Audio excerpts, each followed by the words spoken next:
Welcome to the Times of Industry show. Sorry. Welcome to the Times of Industry show. Super excited to be speaking with Alex Newman, the newamerican.com, libertysentinel.org, and he's speaking with us from Malta.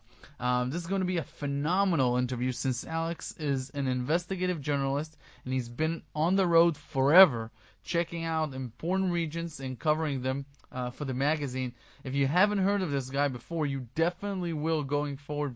Very sharp, very smart guy, up and coming, and really, this is going to be a phenomenal interview for everyone who is interested in President Trump, the Trump presidency itself, the Federal Reserve, and some very interesting behind the scenes on it, and anything else that Alex deems important right now that we're going to talk about year end. So, Alex, thanks for being on the show.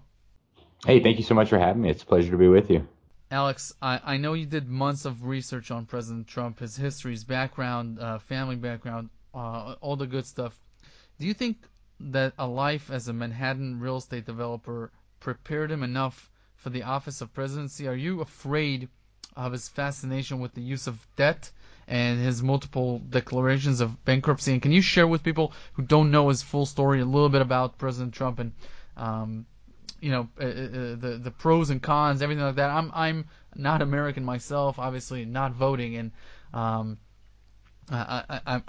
apolitical when it comes to this, but I'd love to hear everything that you have to say in the same manner. So just talk about pros and cons, and keep it neutral for sure. Sure. Well, thank you for the question. I think it's a really good one, and I think, in a way, being a businessman, going from being a businessman in Manhattan to becoming the president of the United States, it's like a completely different universe. Trump was running an enormous and very impressive business empire. And in his business empire, if you have an incompetent employee, if you have an employee who stabs you in the back, you just say you're fired. And that's the end of it. That's his famous tagline, you're fired. And yet now he's running this massive apparatus where incompetence traditionally has been rewarded, where bureaucrats are almost impossible to fire, right? I mean, they've been trying so hard to get rid of a lot of these people. And I've actually investigated some of these instances especially closely. We have something called the Senior Executive Service, which is this kind of elite core of bureaucrats, the overwhelming majority of whom were appointed during the Obama administration.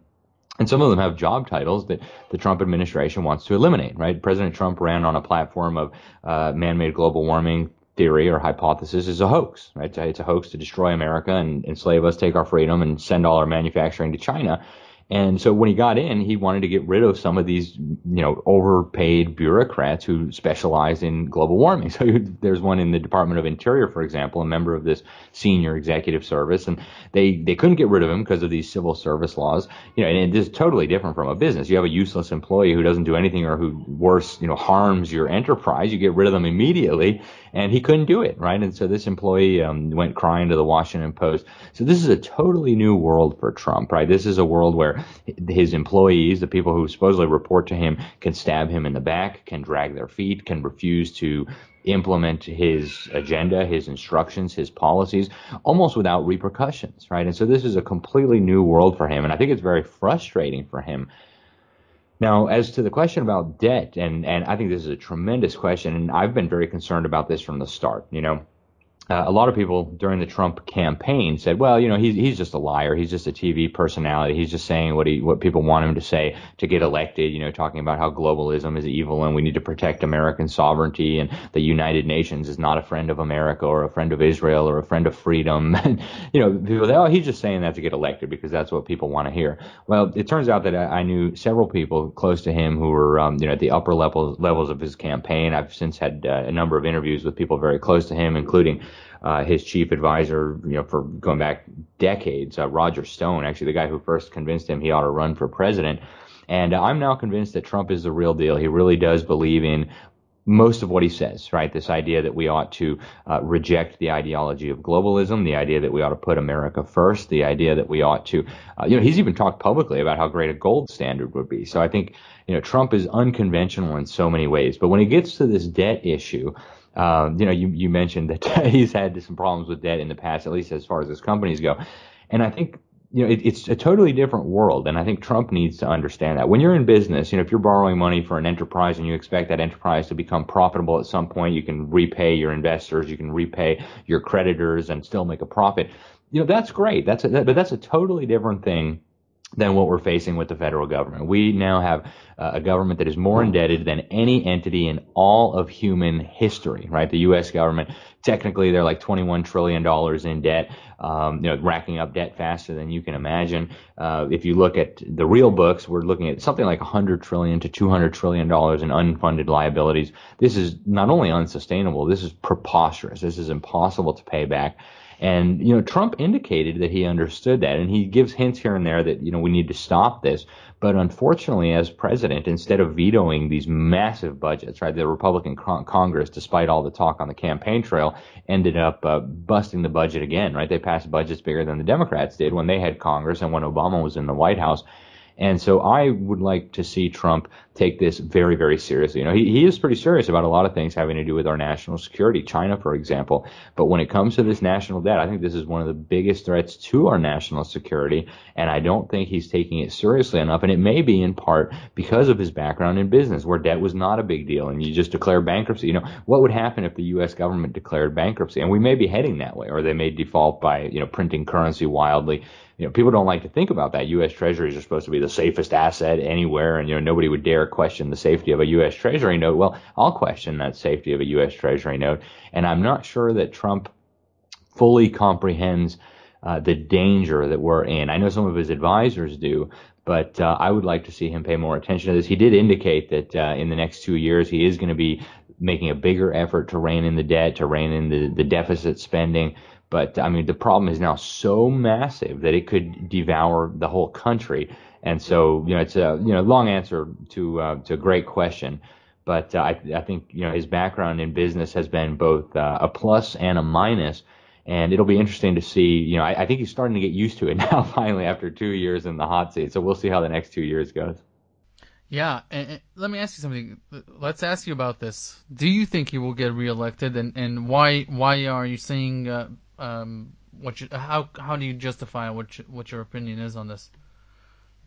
I think the big issue when it comes to his reelection is voter fraud. Nobody likes to talk about that in America. If you turn on the fake news, you won't hear much about it, except that conspiracy theorists are worried about voter fraud. But we have massive levels of voter fraud across the country. During his first election, President Trump, I think, correctly said that millions of illegal votes went to Hillary Clinton. I think he may have even been underestimating the amount of voter fraud. And this is happening all over the country, even in Republican states where these people could literally be prosecuted and nailed to the wall and, put in prison for years. They still boldly go out and, they have dead people voting. They have immigrants voting. Of course, immigrants are not allowed to vote in the United States. And so we have this massive problem with voter fraud. And I think what happens with this issue of voter fraud in the next 2 years is really going to be what determines whether he wins or loses the next election. I think as far as the public is concerned, if we had an honest electoral system, I think he would win very, very easily, right? And I think that's what we saw in 2016. If you looked at all the fake media, nobody likes Trump. Trump is so unpopular. The New York Times said Hillary had like a 80-something% chance of winning. The Huffington Post said that Hillary had a 98.2%, trying to sound scientific, percent chance of winning.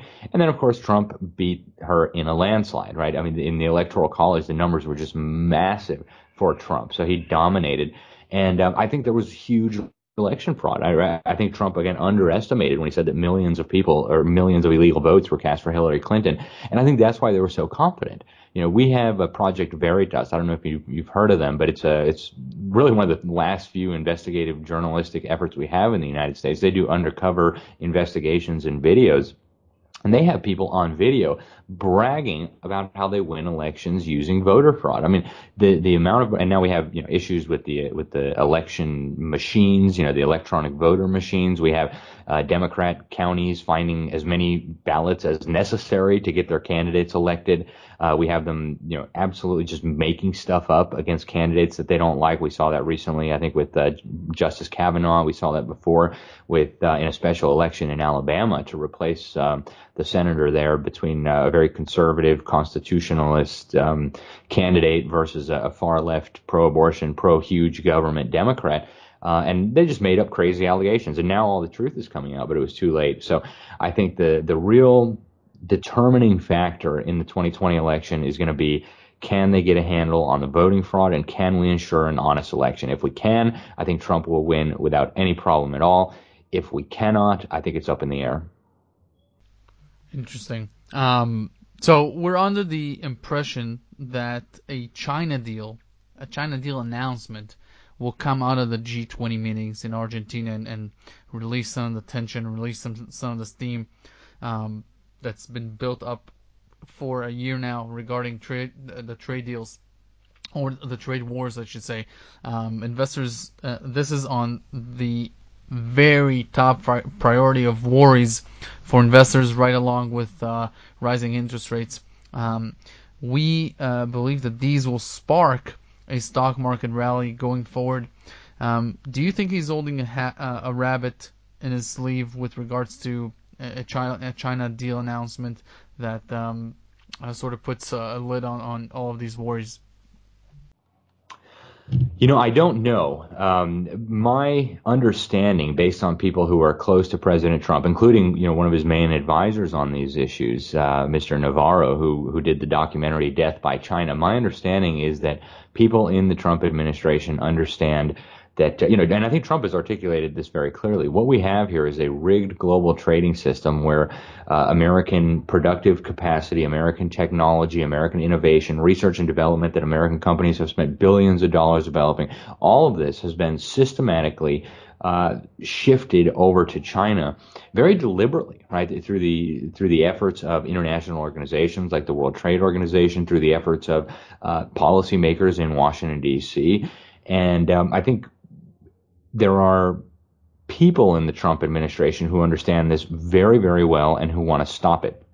And so unless China is willing to surrender some of the ground that they've gained over the last, say, 30, 40 years, in terms of being able to hollow out our manufacturing base, in terms of being able to bully American companies and steal their technology and force them into these joint ventures where they end up taking all their intellectual property, unless some real progress comes there, I don't think the Trump administration is going to be willing to just, bury the hatchet, so to speak, and say, okay, we're just going to be friends again. I know he calls the dictator of China, President Xi, his friend all the time, but that's just the kind of guy he is. He tries to be friendly and funny rather than maybe openly confrontational, especially when you're dealing with the dictator of China. But, again, I do think there is an understanding in the Trump administration that this is one of those existential threats to America. The Communist Chinese government has a very deliberate plan. They've been working very carefully with very high-level people in the United States. I actually wrote a cover story for the New American magazine some years back called China, Staking Claim in the New World Order. I encourage people to go read it, because what's been happening is elites in the Western world, very much including people like David Rockefeller, who went over there in the 1970s and praised Chairman Mao, right? Praised this communist revolution. He actually wrote in the New York Times in 1973 that the social experiment that had happened under Chairman Mao was the most important and successful in human history. Didn't mention that 80 million people had been slaughtered as part of this so-called social experiment. So I think there's this very troubling phenomena that elements of the elites in the United States have been conniving with the Communist Chinese regime to undermine the United States, to undermine the American economy, and build up Communist China's government, which, is kind of melded with its economy. People like to think, well, they're liberalizing and they have a little bit more free market. Okay, to some extent, but still all the major companies are owned, majority by the Communist Chinese government. If you look at the Shanghai Stock Exchange, most of those big companies there are, if not totally owned by the Communist Chinese regime, at least a majority stake. So you have, I think, what I would describe as an existential threat to the United States. It's at the point where we literally cannot keep many of our Air Force planes in the sky without parts that come from Communist China. Now, that is obviously not sustainable if you consider, as the Trump administration does, China to be at the very least a potential adversary. So I don't see the Trump administration burying the hatchet with China. I think, there's a couple issues where I think the Trump administration has focused in like a laser beam and said, hey, these are all existential threats to the United States. We must get them under control if our nation is going to survive and be sustainable into the future. One of those is the mass immigration, and so that's why he's treating the border so seriously. One of those is the globalism, and so that's why he's working so hard to dismantle the architecture of global governance. I mean, he's withdrawn from, a dozen UN agencies and agreements just in the last 2 years, and more, as I understand, are coming. And communist China, right? So he seems to be focused like a laser on these three issues. I, for one, am very happy to see that because, I see those exact same three threats as top priorities for what the government needs to get a handle on. So I don't think Trump is just going to say, okay, well, we're friends with China now. The stock markets can go rally again. And I think if he did do that, I think it would be a mistake because I think the regime in China would see that, first of all, as a sign of weakness. Second of all, as a sign that they had achieved victory and that their schemes had succeeded. I don't know how much you know about American politics, but the Communist Chinese government is working very hard to undermine Trump's base. Right? They're putting out propaganda in the heartland. They're putting tariffs on products that are really made in Trump country, if you will, right? The products that the farmers in Iowa make, and they're really concerted way trying to put pressure on Trump supporters using all kinds of different means, legal, illegal, and I would say subversive. So, it's a very, very big issue. I don't see Trump burying the hatchet, at least not until we see some significant progress on these issues. And so far, I think China has reluctantly kind of stepped down a little bit, right? They were really bold when Trump first started speaking out on these issues, and I think they've stepped back a little bit, but not anywhere near where I think Trump and some of his closest advisors want to see them. Understood. Now, okay, let's switch gears altogether here. So let's talk about the Federal Reserve. It's tightened monetary policy since December of 2015. This is one of the longest, if not the longest, tightening cycles in history, and their assessment is that it will continue for another year at least. So many believe that they are deliberately choking dollar liquidity, which has already created huge problems for Turkey and many of the other emerging countries, emerging markets around the world, and it's caused the dollar to be the world's best performing asset for 2018. 89% of global assets across the board, bonds, stocks, crypto, etc., are down in 2018. That's we haven't seen a year like this in a very, very long time, where 89% of global assets, no matter what you touched, it was toxic. And many people believe this is done on purpose. They're choking dollar liquidity, they're choking the credit availability, they're making borrowing costs harder and harder. And they've been accused of doing these boom and busts and creating bubbles and then choking them since Jekyll Island in 1913. So what are your thoughts on the Federal Reserve, on the tightening cycle altogether? And you shared with me off the air that there's an invisible hand behind the Fed. Can you talk about your journalistic work when it comes to that? Sure, and thank you. I appreciate the opportunity to talk on these issues. In fact, the Federal Reserve is one of the things that first even got me interested in kind of exploring what goes on behind the scenes. And so for me, it's been a very interesting journey. Actually, I've been to Jekyll Island. I've worked very, very closely with G. Edward Griffin, who wrote the book, The Creature from Jekyll Island. And I first started my journalistic work on the Federal Reserve back in 2008 during this economic crisis that was going on. The Special Inspector General for the Troubled Asset Relief Program, the SIGTARP, quite a ridiculous acronym, but the SIGTARP had revealed that the Federal Reserve had created something like $27 trillion worth of currency and credit, and much of this was handed out to their cronies, and eventually a lot of this was paid back, right? It's not that they just printed and dropped it from helicopters, as Ben Bernanke suggested one time, but that's a phenomenal amount of money when you consider that the U.S. economy, the U.S. GDP was something like 17 trillion at that time. So this was unbelievable to me, and so I really started digging, and obviously I wasn't the only one.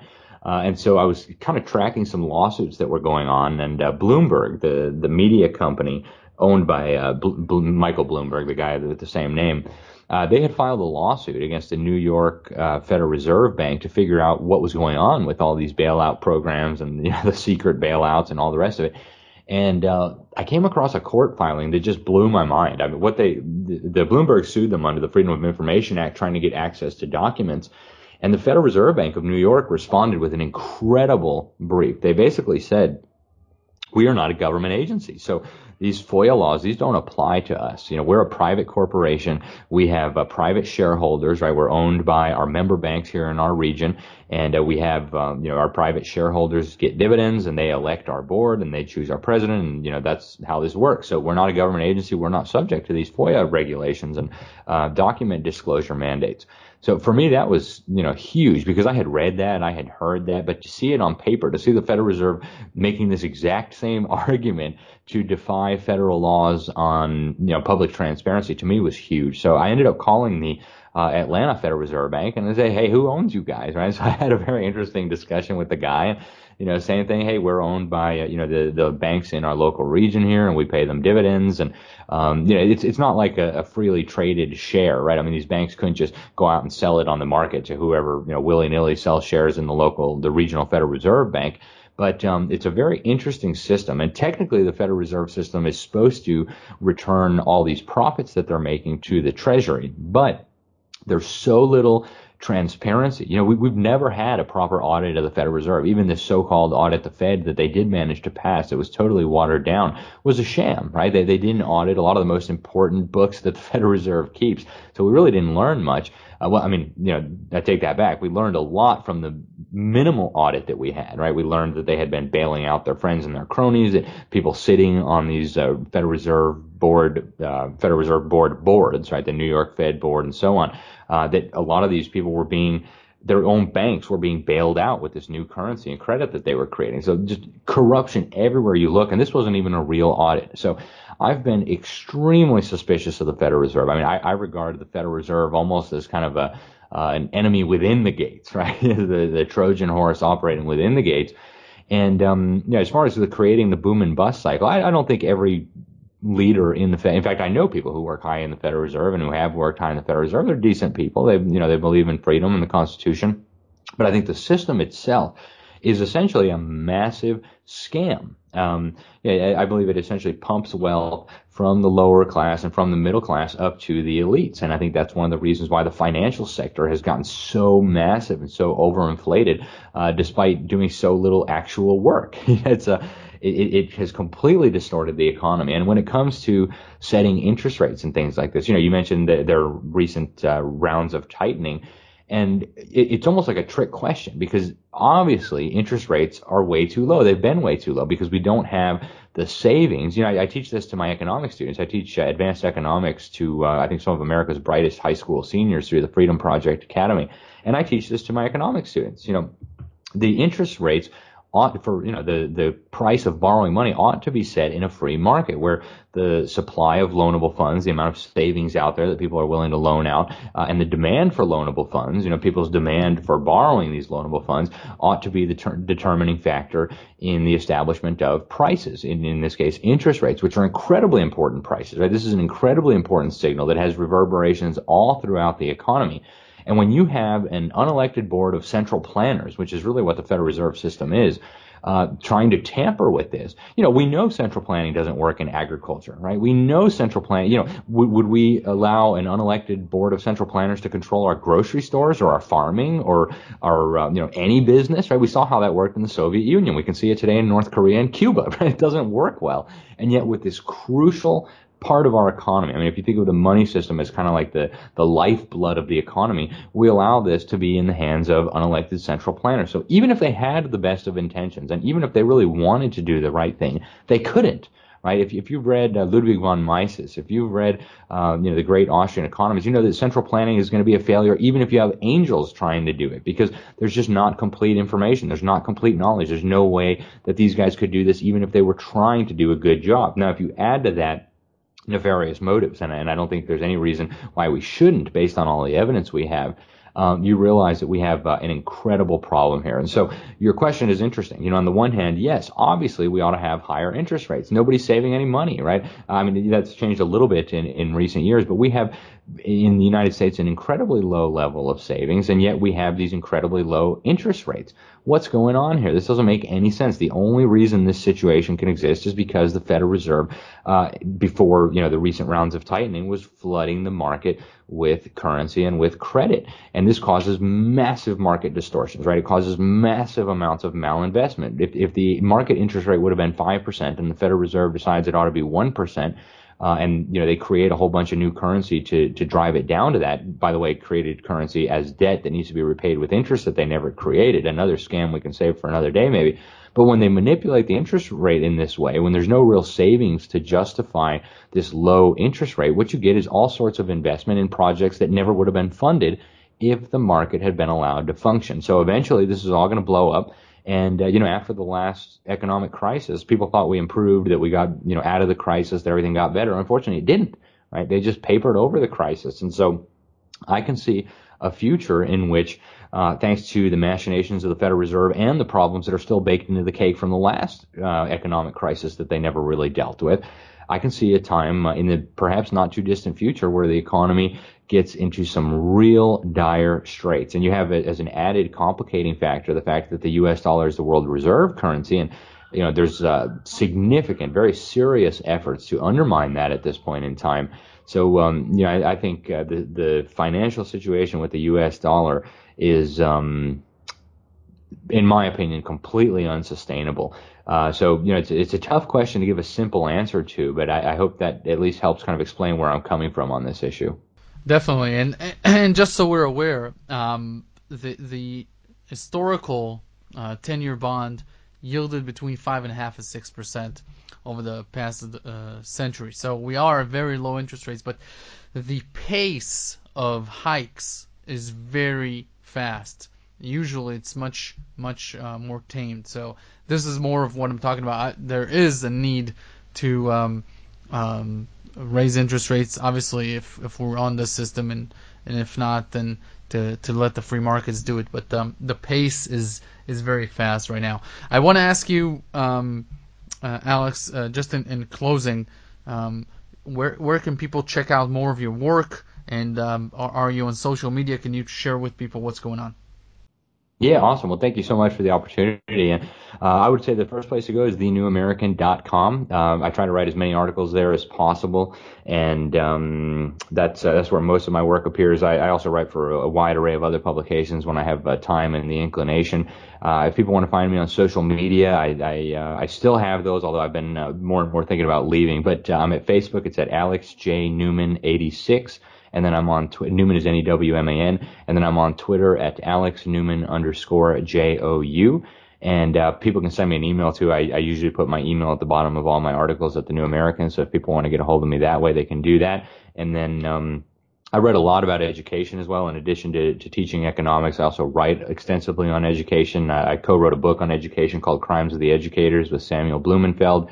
And I keep an education blog called the Newman Report over at Freedom Project Media, which is at freedomproject.com. And so people can follow all that. And if you want to hear more interviews, TV, radio, whatever, just put my name into a search engine and you'll find it. And thanks again, really, for having me on. I really appreciate the opportunity. Alex, thanks for taking the time. Absolutely. Thanks so much.